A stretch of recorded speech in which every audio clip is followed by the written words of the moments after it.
নমস্কার, কেমন আছেন সবাই? আশা করি সবাই ভালো আছেন এবং সুস্থ আছেন।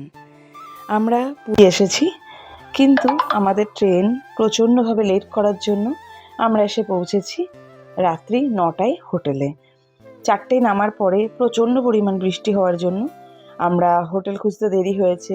প্রথমে ভুল হোটেল গেছি, তারপরে এসে মেরিন বিচের কাছে পুরী ইন বলে একটি হোটেলে আমরা জায়গা পেয়েছি, যে হোটেলটিতে বিয়ের পর প্রথম যেবার এসেছিলাম সেখানে আমরা প্রথমবার ছিলাম, এবং হোটেলটাও কিন্তু খুবই ভালো। এবং আমরা প্রায় রাত্রি 8:30টায় হোটেলে রুম খোঁজার জন্য এসেছিলাম, সেই সময় মাত্র একটি রুম খালি ছিল।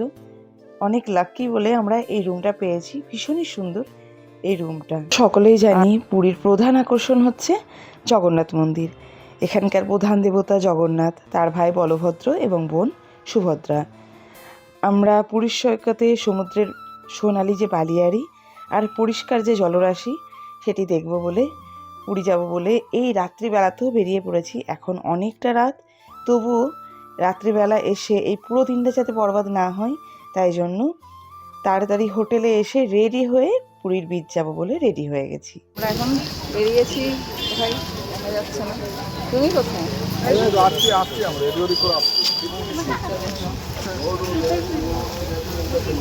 আমরা যাচ্ছি বিচে গিয়ে কাঁকড়া ভাজা, মাছ ভাজা এসব খাবো। না না, এসব খাবো না। এরা আমায় খেতে দেবে না, কিন্তু আমি ওটা খাই কেউ আমি মাছ ভাজা খাবো বলেই এসেছি। আমরা সমুদ্রে যাওয়ার আগে ভাবলাম যে খাবারটা আগে খেয়ে নিই, কারণ কি 9টা বেজে গেছে। এরপরে হোটেলগুলো আমরা মানে যতবারই এসেছি দেখেছি বেশি রাত অবধি খোলা থাকে না, তো তাই জন্য শেষ হয়ে যায় খাবার। এত মানে ওখানে দর্শনার্থী থাকে, তাই জন্য প্রচণ্ড ভিড় হয় এবং খাবারও কিন্তু খুব তাড়াতাড়ি শেষ হয়ে যায়। তো তাই জন্য আগে খাবার খেলাম, তারপরে আমরা পুরীর ধার মানে বিচের ধার দিয়ে এগিয়ে যাচ্ছি, যে আরও যদি কিছু পাওয়া যায় একটু ঘরের জন্যও নিয়ে নেব। আর এই সময় রাস্তাঘাটটা কিন্তু একেবারেই ফাঁকা না, প্রচণ্ড পরিমাণ ভিড়। আর বিচের ধারটা জানেন তো, আগে দেখিনি যে এতটা সুন্দর করে বাঁধিয়ে দিয়েছে। এবারে গিয়ে দেখলাম খুব সুন্দরভাবে সাজানো আছে, এবং দেখুন এই ইট বালি পড়েছে। এমনকি ওই সাইডটায় যেদিকে বালি আছে, সমুদ্রের সৈকত মানে বিচটা আছে, সেদিকটাতেও প্রচুর কাজ হচ্ছে, জানি না কিসের জন্য। প্রচুর বাঁশ পড়েছে এবং অনেক কনস্ট্রাকশন হচ্ছে, সেগুলোও দেখলাম। আর চারপাশে এখন প্রচুর গাছও লাগানো হয়েছে। যারা রিসেন্টলি গেছেন তারা তো অবশ্যই দেখতে পাচ্ছেন যে কি চলছে, দারুণ লাগছে।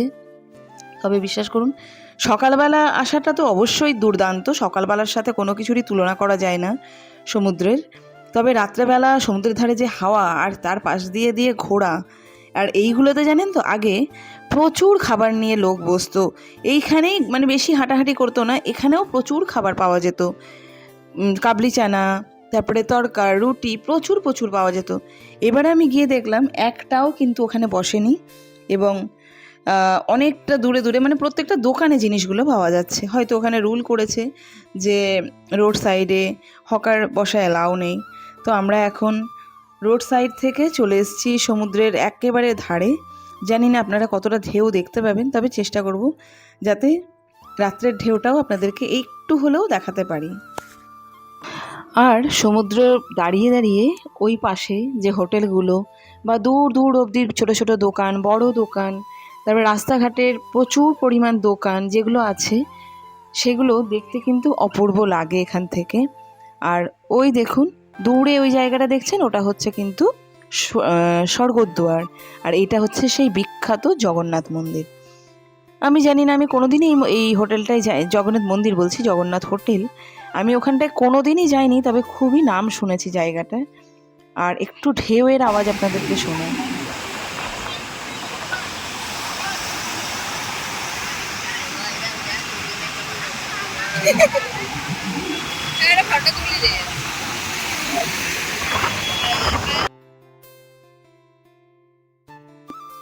এই সময়ও আমরা বিচের ধারে আছি, মানে সমুদ্রের ধারে। এখনও অবধি পুরো চারপাশটা তাকিয়ে দেখছি, অজস্র লোক বসে আছে, অজস্র লোক এখানে বসে সমুদ্রে ঠান্ডা হাওয়া উপভোগ করছে। আর আমরা ভাবলাম যে আমরাও একটু ঘোরাঘুরি করি, তবে ঢেউটা কিন্তু এই সময় অবধি প্রচুরভাবে আসছে। দেখুন ঢেউ কিভাবে আসছে, আমাদের সাথে সাথে যারা একটু আগে এগিয়ে গেছিলাম তারা কিন্তু দৌড়াদৌড়ি করে পিছনে একটু আসলাম। এটাই মজা লাগে এখানকার, যে একটু ঢেউ আসবে আবার পিছিয়ে যাব। ইভেন এমন এমন জায়গায় মাঝে মাঝে বসতে হচ্ছে যে যেখানটায় ঢেউ আসার কথাই না, ঢেউটা দেখে বুঝতেই পারছি না, কিন্তু পুরো এসে মুখ চোখ ভিজিয়ে দিয়ে। কেমন আছেন সবাই? আশা করি সবাই ভালো আছেন। আজকে আমরা সকাল সকাল উঠেছি, কিন্তু জানি না সূর্যোদয় মনে হয় না দেখতে পাবো, কারণ কি 5টা 16-17 হয়ে গেছে। আচ্ছা, আর 4:20 অ্যালার্ম বাজলো, ছোটন দেখলাম গিয়ে ফট করে অফ করে দিল। আমার যদি এই সময় ঘুমটা না ভাঙতো তাহলে তো আমরা 9টা-10টায় উঠতাম। তারপরে কি হতো? তারপর ডিগি ডিগা ডিগি ডিগি ডিগা ডিগি ভাই কেরি কেরি তারপর আচ্ছা, তারপর আর কি যাই হোক, ঝপা আর এখন হেঁটে হেঁটে যাচ্ছি। জানি না সূর্যোদয় দেখতে পাবো কি না, তবে আমাদের এবার হোটেলটা খুব একটা দূরে না। আর সামনে হয়ে গেছে। হ্যাঁ, সামনাসামনি, সোজা নাক বরাবর হাঁটলেই মেরিন বিচ যেটা, সেটা সামনেই। আর এখন গিয়ে দেখার পালা সূর্য উঠবে কি না, এখন উঠে গেছে। আর এখন আমি রাতে যেটা পরেছিলাম ওটাই পরে এলাম, কারণ কি এটা পরে তেমন ফটো হয়নি, আমি ফটো তুলবো বলে এটা পরে এলাম। পুরী সমুদ্র সৈকত তার বিশালতা, সোনালী বালিয়াড়ি এবং ঐতিহাসিক গুরুত্বের জন্য বিশ্বজুড়ে পর্যটকদের কাছে এক অনন্য আকর্ষণ। পুরী সৈকত থেকে সূর্যোদয় এবং সূর্যাস্তের যে দৃশ্য যা দেখা যায় তা কিন্তু এক কথায় অসাধারণ। ভোরের সোনালি আলো ও গধূলির লাল আভা সমুদ্রের জলকে একেবারে মোহময় করে তোলে। তো আমরাও সেই জন্য ঘরে বসে থাকতে পারিনি, আমরাও চলে এসেছি এবং সমুদ্রের ধারে এসে সূর্যোদয় দেখব বলে এখানে অপেক্ষা করেছি। রাত্রেবেলাতেই দেখে রেখেছিলাম কটায় সূর্যোদয় হবে, সেই মতো সকালবেলা অ্যালার্ম দিয়ে রেখেছিলাম এবং উঠে চলে এসেছি সূর্যোদয় দেখতে। এখন বিচের ধারগুলোকে বাঁধিয়ে দিয়েছে। সূর্যোদয় এখনো তো হয়নি গো ছোটন। হ্যাঁ সূর্য ওই তো সূর্য উঠছে এখন মা উঠছে। উঠবে এখনই, দাঁড়াও, এখনো হয়নি। 5টা 7 দেখিয়েছিল, তবে হ্যাঁ একটুখানি লেট। ওরে বাবা, কি দুর্দান্ত, কি দুর্দান্ত! যদি কেউ যাই হোক, সূর্যোদয় হয়ে গেছে। ওই দেখুন সূর্যোদয় হয়েছে, এখন পাখি উড়ছে। কি সুন্দর সুন্দর করে সাজানো হচ্ছে না, যতবার আসছি মানে বীজটাকে কিন্তু নতুন নতুন করে সাজতে দেখছি। এই দেখুন কতটা ভালো লাগছে চারিদিকটা, ঢেউগুলো আছড়ে আছড়ে পড়ছে। হ্যাঁ না, মাছ ধরছে, কত দূর অব্দি আছে দেখো বাবা, দেখবে মাছগুলো ধরছে। দাঁড়াও, ওই দেখো নৌকা, ওই একটা, ওই যে দূরে আর একটা, ওই দূরে আর একটা, আচ্ছা ওই দূরে দূরে এক একটা, আবার ওই ধারে দেখো। কারণ কি ওখান থেকে একটু স্লো ভাবে এই যে দেখাচ্ছি এগুলো কিন্তু একদমই কাছের না, বহু বহু দূরে এগুলো। ওইগুলো দেখুন নৌকা, বহু বহু দূরে। আমি যখন ছোট করব জিনিসটাকে, দেখুন কাছে দেখাই যাচ্ছে না, অনেক অনেক দূরে, অনেক দূরে।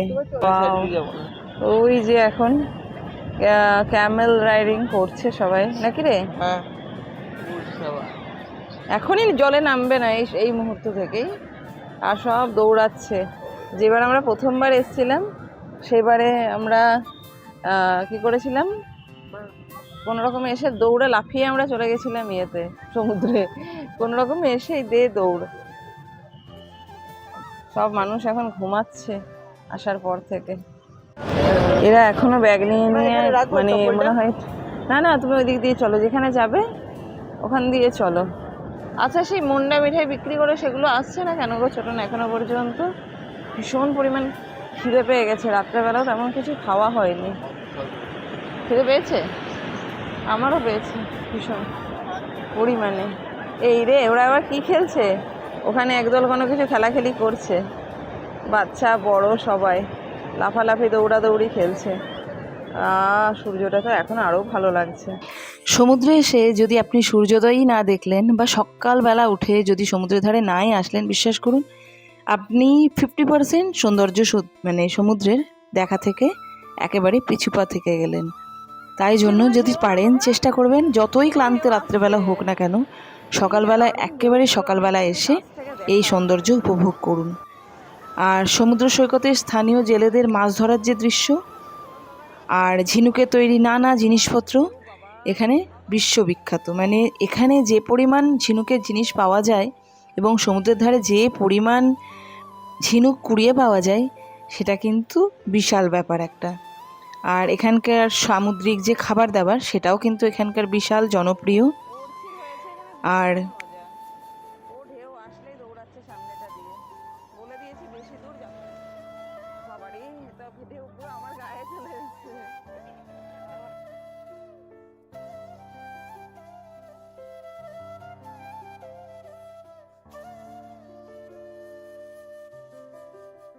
আবার এখানে সমুদ্র সৈকতে ঘোড়া এবং উটের পিঠে চড়ে ঘুরে মানে আপনারা বেড়াতে পারেন। এটাও বেশ সুন্দর লাগে। প্রচুর পরিমাণ এখানে উট ঘুরে বেড়াচ্ছিল যাদের পিঠে আপনি চেপে বেশ কিছুক্ষণ সমুদ্র সৈকতটা উপভোগ করতে পারেন। যদিও এবার সেটা আমরা করিনি, তবে সমুদ্র জল মেখে অর্চি ভীষণ মজা পেয়েছে। ও যতক্ষণ পেরেছে মানে হোটেলে থাকা বাদে যতক্ষণ পেরেছে বলেছে মা আমাকে নিয়ে চলো, আমি সমুদ্রে যাব, স্নান করব। এবারে আমি সমুদ্রে গিয়ে স্নান করতে পারিনি, সেটা হচ্ছে আমার মানে সবচেয়ে কষ্টকর একটা ব্যাপার। মানে আমি এবারে কিছু অসুবিধার জন্য সমুদ্রে স্নান করিনি। আর তবে দাঁড়িয়েছিলাম, পাটা ভিজিয়েছি, তবে যতটুকু ভিজেছে ততটুকুই বালি, আর বালি গোটা জামা কাপড় বালিতে ভরে গেছে। আর এখন এই দেখুন, এই জিনিসটা কিন্তু আমি মানে পুরো প্রথমবার দেখলাম। এই একটা বাঁশের একটা বেদি বানানো আছে, ওই দূরে দেখুন পায়রাগুলো কেমন উড়ে বেড়াচ্ছে। আর জামা কাপড় নিয়ে কিন্তু এখানে মানে প্রথম বিক্রি হচ্ছে ছোট, মানে যেটা শর্ট প্যান্ট এবং শার্ট একসাথে, যদি কারোর ভিজে যায় বা কারোর দরকার পড়ে বা অনেকে পছন্দ করে এরকম টাইপের ড্রেসগুলো পরতে এখানে, তাই জন্য এখানে কিন্তু এটা বিক্রি হচ্ছে। সকালে যাওয়ার সময় আমরা এসছিলাম প্রায় 4:45 নাগাদ, আর যাচ্ছি এখন প্রায় 8টা বাজে।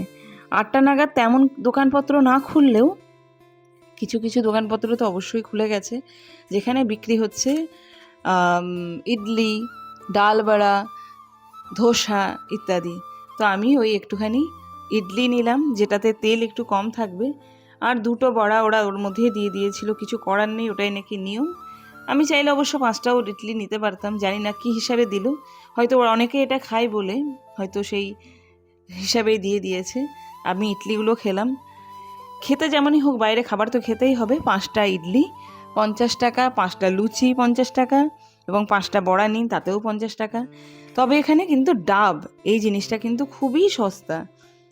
মানে এখানে ডাবের দাম মাত্র 50 টাকা, এবং যেমন ডাব চাইবেন জল ভর্তি বা শাঁসওয়ালা সেই রকমই ডাব পেয়ে যাবেন। তো আমি এখানে যতবার বিচের ধারে এসেছি ততবার ডাব খেয়েছি, আর ডাবগুলো প্রত্যেকবার আমি খেয়েছি শাঁসযুক্ত। মানে আমার প্রচণ্ড ভালো লাগে শাঁস, ডাবের জলের থেকেও আমি জলটা খুবই অল্প খাই আর শাঁসটা বেশি খাই। সমুদ্র থেকে এখন বাড়ি চলে যাই, এরপরে আবার আসবো, আবারও ভিডিও করব, আপনাদেরকে দেখাবো। এই ভিডিওটা আপনাদের কেমন লাগলো অবশ্যই জানাবেন। ভালো লাগলে like, comment, share and subscribe করে দেবেন। Thank you. সবাই সুস্থ থাকবেন।